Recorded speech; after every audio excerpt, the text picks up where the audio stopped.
Hi, I'm Bart Hanson. I'm the owner and lead instructor for CrushLivePoker.com. The following hand comes from our call-in show that we record live at 2 p.m. Eastern Time every Monday.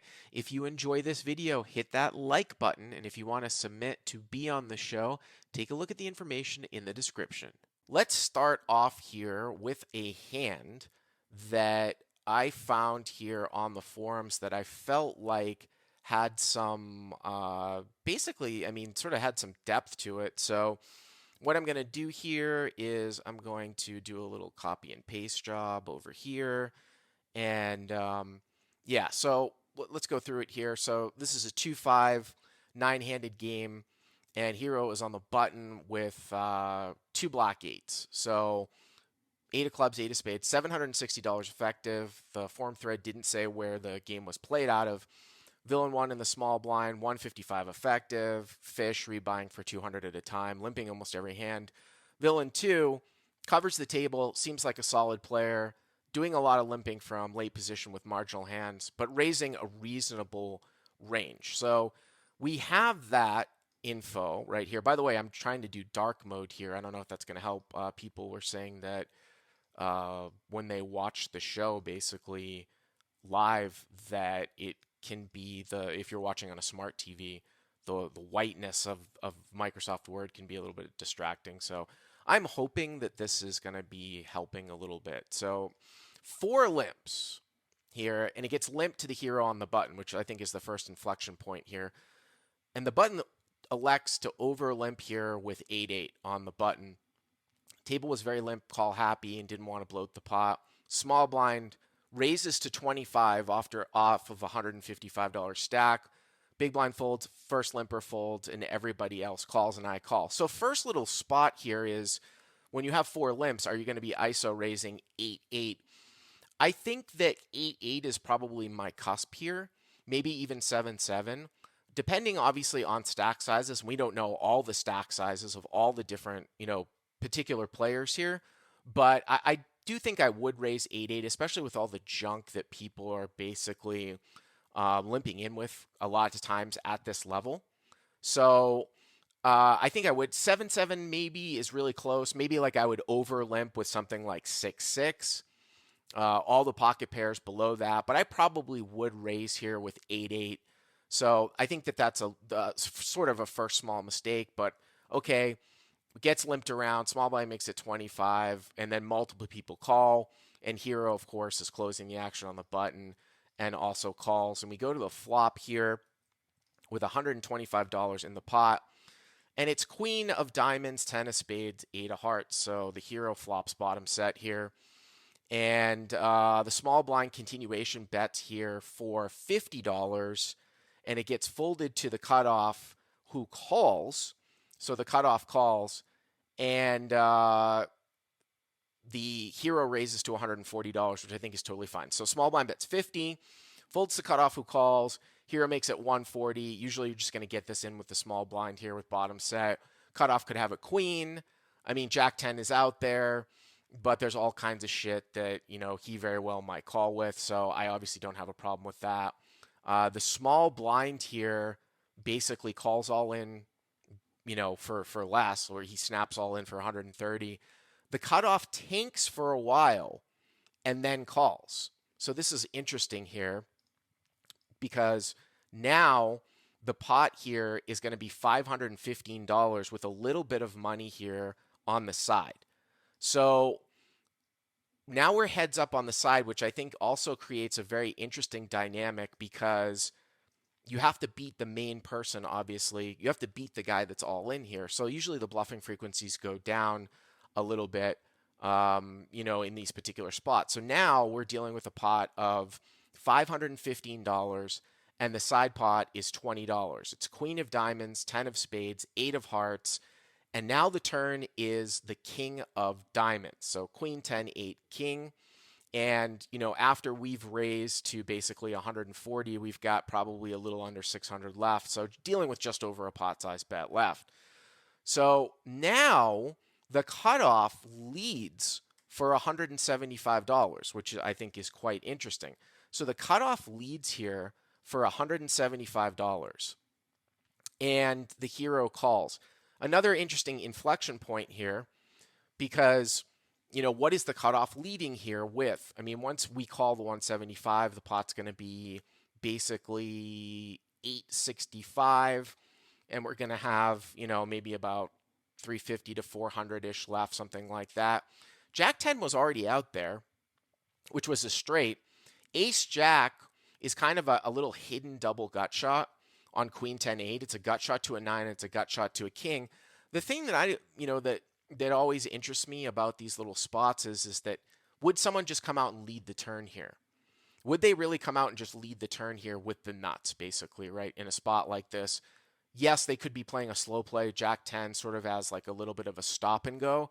What are the other hands that they could come out and be leading here with? They could obviously have like King Queen. I mean, it's possible. Usually you're not going to see kings up like in the form of King 10 because we raised on the button. The small blind got it all in. So it's like you have to think about the cutoff's overcalling range here. Small blind gets it in. This is on the flop, right? Cutoff overcalls the raise. I don't really think King 10. I don't really think like, King 8. It's possible King Queen. It's possible King Queen. Like I said, Jack 9 as sort of as a slow play and maybe sometimes like an Ace Jack type of thing. So cutoff leads for 175 and the hero calls. And I don't have a problem with that. Really, I kind of want to see what's going on here in this particular hand. We don't want to necessarily blow him off of something. King Jack is obviously another hand that might lead here, which is basically an open-ended straight draw that is now hits top pair. It's interesting to note, though, if you were to jam here, maybe all of those hands do call anyways.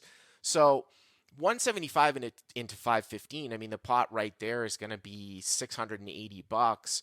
Once we call, it's like 850. I mean, a jam here for like less than a half than pot size bet is probably not a bad play looking at it in retrospect with the pot size. I would just say that if we're deeper here, looking at this spot, you do want to sometimes protect your stack. You don't want to overplay your hand. So I think a call could be warranted.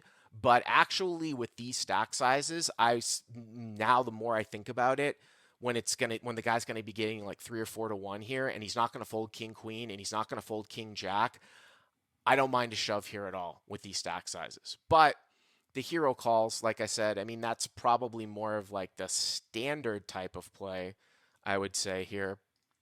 And now we roll the river, and the river here is a 6, an inconsequential 6. So the final board is Queen of Diamonds, 10 of Spades, 8 of Hearts, King of Diamonds, and now 6x. The main pot is 515. The side pot is 370. And now the cutoff jams for $420. So cutoff jams here for $420. I'm going to try to make it so that you can see it here on the screen. So now, I mean, we're looking at a pot of basically, what, 1,300, 420 for us to call. So we're getting about 3 to 1 here. This spot is a little bit, I would say, kind of like on the icky side, I want to say. Like, it's kind of weird because I don't expect the guy to, like, jam here King Jack all that much. I guess 7-9 also comes in as well. It's just, but I mean, 7-9, like, is 7-9 going to overcall the raise on the flop and then lead a king turn? I tend to discount that. Really, we're looking at is this guy overplaying king queen? Or does he have ace jack or jack 9? And if he's limping in as an overlimp, especially with all the offsuit ace jack combos, that's 12. Maybe he overlimps 2 of the ace jack suited combos, that's 14 combos.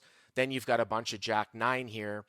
You actually look at it and it's like you could probably have 14 ace jacks, maybe another 16 jack 9s. Who knows if they're played all that way? Maybe they're played, say, half or 2/3 the time. You're looking at 15 to 20 combos. And then you look at king queen.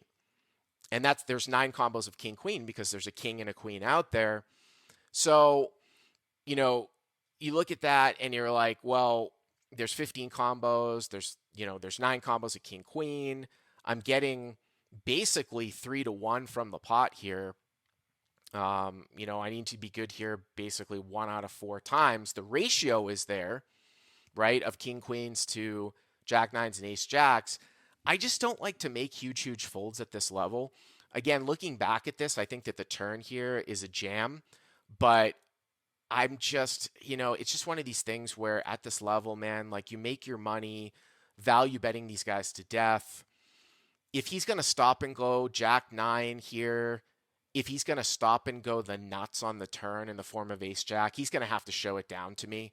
So I don't think you make a lot of money making big time hero folds, especially with small stack to pot ratios in this particular spot.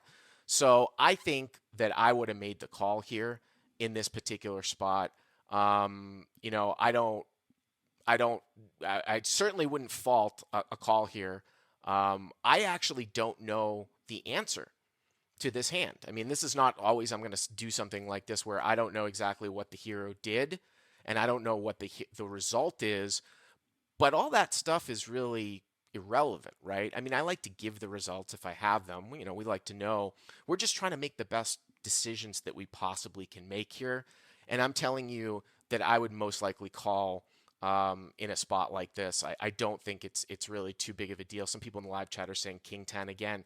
When you're doing hand reading, I think it goes to you've got to analyze every single part of this. And the reason why I don't think Kings up that's not King Queen is really a viable type of hand in this spot is because of the overcall on the flop. It went bet, call, raise, small blind gets it in. I don't think King 10 is basically going to be overcalling really in that spot. Like I said, I'm not going to be doing situations here where I don't have the results always, but I thought that this was an interesting hand. If you like what you've seen here, please hit the subscribe button. And if you enjoyed this call-in hand, hit the like button down below. To check out crushlivepoker.com, click on the link in the description. Use the code YTA300 to get the first 30 days for free.